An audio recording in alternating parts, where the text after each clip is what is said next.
Picture this. It's 7 p.m. Bath time is done. Your baby is fed, warm, and in their crib. And then you hear it. Thud, thud, thud. Your baby is hitting their head against the crib rail, rhythmically, repeatedly, on purpose. Your heart drops. Your mind goes to the darkest places immediately. Is something wrong with my child? Is this autism? Is this brain damage? Am I a bad parent? You grab your phone, you Google it. And the results? They make you panic even more. But here's what Google didn't tell you. What you just witnessed, that rhythmic, deliberate head hitting, is not a warning sign. It is a sign of a developing brain doing exactly what it's supposed to do.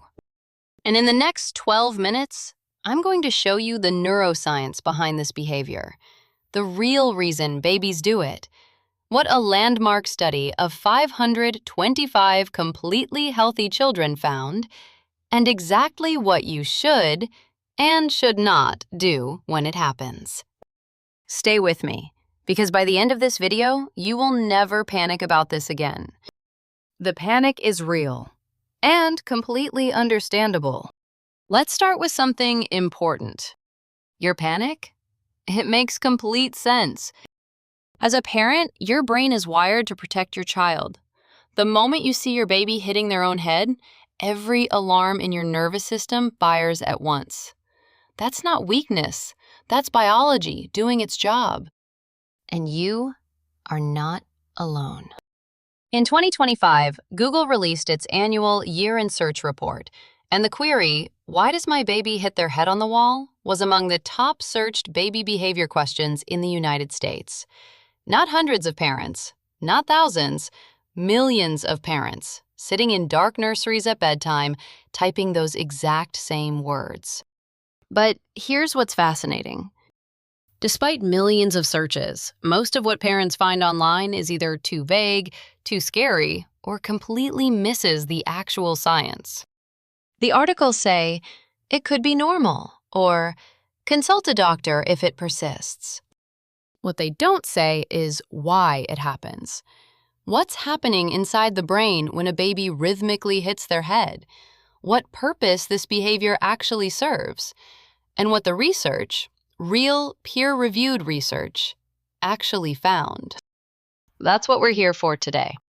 The study that changed everything. In 1978, researchers at the University of Michigan published a landmark study in the Journal of Pediatrics. They didn't study 10 babies or 50 babies. They studied 525 children, all of them completely normal, all of them healthy. No developmental disorders, no neurological conditions. And what they found shocked the medical community.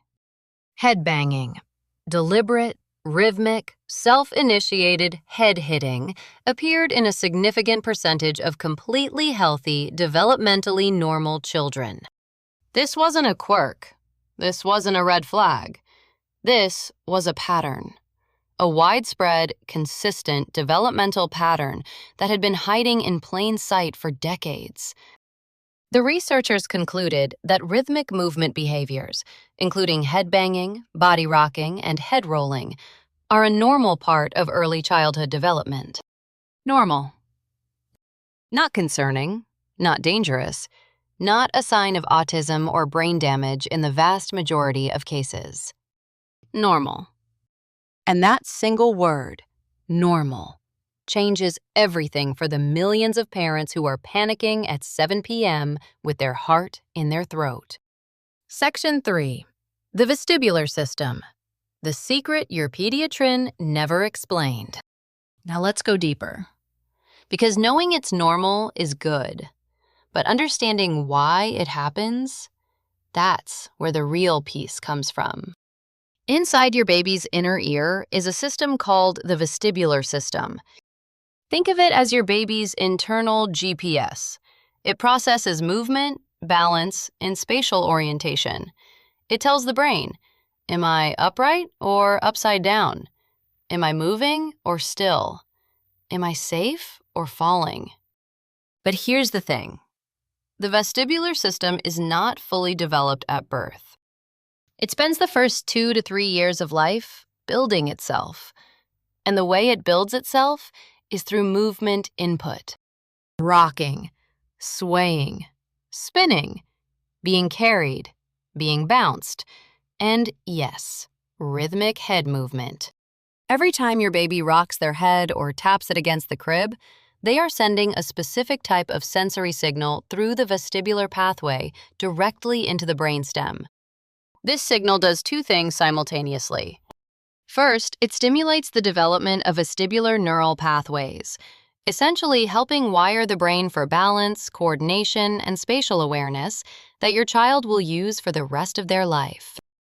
Second, and this is the part that most parenting content completely misses, it activates the body's natural calming system. Rhythmic movement, any rhythmic movement, triggers the release of beta-endorphins in the brain. These are the same natural chemicals released during exercise, during rocking in a rocking chair, during music. They reduce heart rate, lower cortisol, and create a deep sense of internal calm. Your baby isn't banging their head because something is wrong.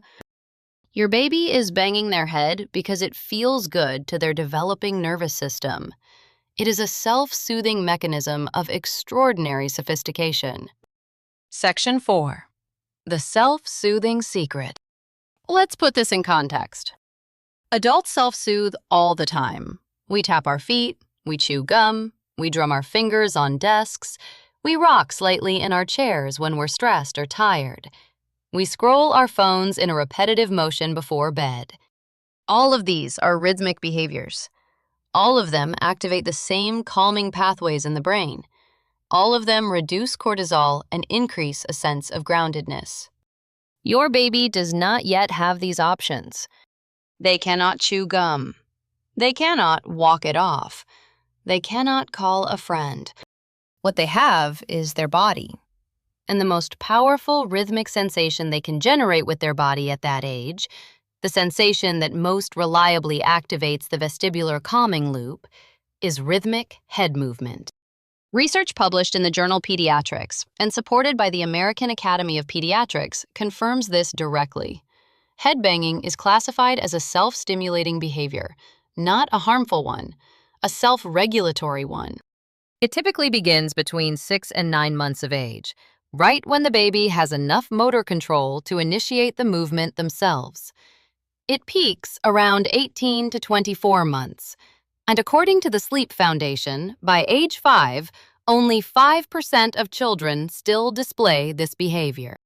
In other words, they grow out of it, naturally, because as their nervous system matures, they develop more sophisticated ways to regulate themselves.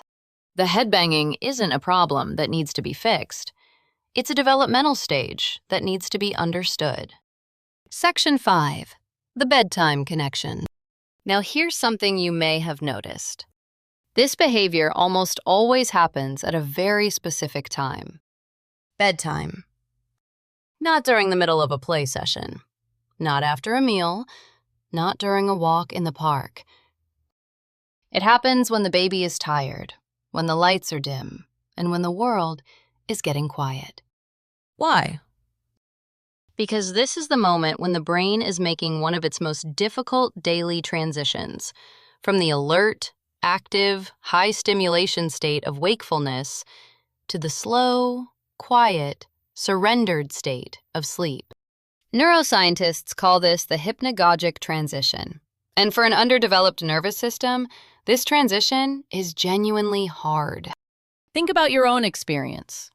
How many adults need a specific ritual to fall asleep? A certain pillow, a certain temperature, a certain podcast or white noise, a certain position. These are all nervous system anchors. They signal to the brain, it is safe to let go now. For your baby, rhythmic head movement is that anchor. The repetitive motion activates the vestibular pathway, triggers beta-endorphin release, slows the heart rate, and creates the precise neurological conditions the brain needs to transition from wakefulness to sleep. It is not random, it is not alarming. It is extraordinarily precise biological engineering. Section 6. When should you actually be concerned?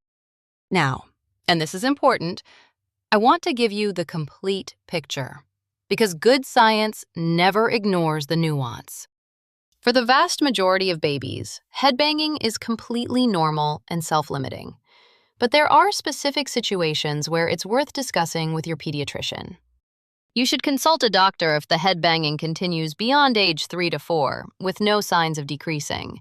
If it is causing visible injury to the child, cuts, bruising, significant skin damage, if it occurs in combination with other developmental concerns, such as significant speech delay, avoidance of eye contact, or extreme sensitivity to sensory input, or if the behavior seems to intensify and escalate rather than naturally fade over time.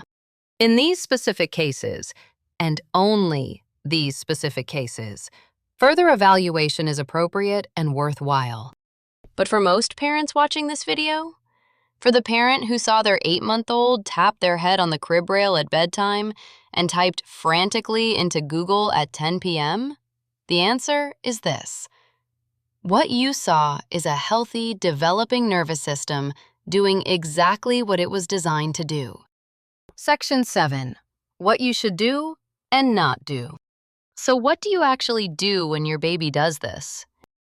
First, do not panic. Your reaction matters. If you rush in with wide eyes and a fearful expression, your baby reads your stress response and their own cortisol spikes. You have actually made the nervous system regulation harder, not easier. Second, do not forcibly stop the movement. Interrupting this self-soothing behavior mid-cycle is like snatching a pacifier from a baby's mouth mid-suck.